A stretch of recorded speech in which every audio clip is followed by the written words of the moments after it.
Welcome back to another legendary guide here on the channel. In today's video, we're going to go over a super fun crowd control weapon. Now, it's not great for bossing, but it is just really fun to use. You can fly around, glide around, and the crowd control on it is pretty awesome, especially as you guys know with Ultimate Vault Hunter 5. Right now, currently, they have the purple orbs active where it basically is a vortex that sucks enemies in. When you get them grouped up, this thing can do crazy crowd control with it. Now, there is one catch for this weapon, but we will get to that in a second. What we are talking about is the Wombo Combo. Now, the reason why this weapon is so good is you can get it with different elements, radiation, fire, cryo, whatever it may be. At first, you guys may think general DPS is not that high. Accuracy is pretty decent. The clip size seems pretty minimal, but the beautiful thing about this weapon and why it's so good for crowd control is its legendary effect called Rip Rockets. Rockets automatically fire from the underbarrel. So with other weapons, you actually have to switch the alternate firing mode to actually have the effect take place. With this weapon, its alternate firing mode gets activated automatically as you're firing it. It spits out a barrage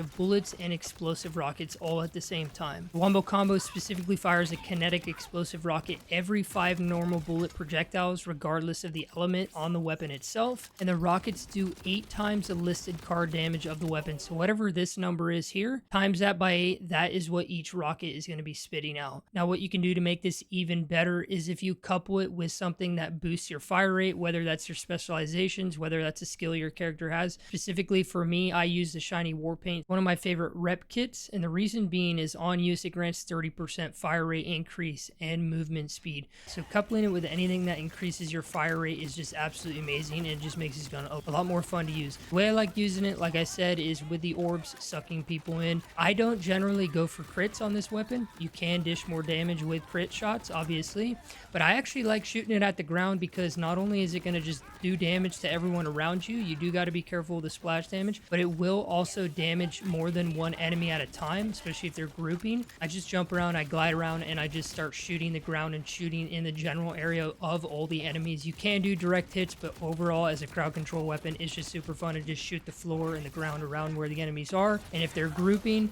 you'll be able to take out multiple enemies at a time. You can also couple this with an ordnance that sucks people in, gravitational ordnance if you have one, but overall this weapon is just fun to use, and like I said, it's not for bossing, it's for mobbing, and overall it's just fun. Again, I'm going to show you guys where it is located on the map. It's on the northern west side of the map in Carcadia Burn, up here by Saw's Clench. Now, like I said, it isn't a dedicated drop. I have had my chances increased in this area, but you can get it from any source in the world, so technically it is a world drop, and this weapon is not hard to come by. I've seen plenty of them, plenty of variants. I recommend you getting this. It's just fun to have in your arsenal and fun to use. I always have it slotted. I just like switching to it to dish out, crowd control damage. Another quick tip for you too, because it is kind of a pain to get back up to do the Moxie's Encore machine. You can't just directly jump up this. Easiest thing to do is get on this rock, jump.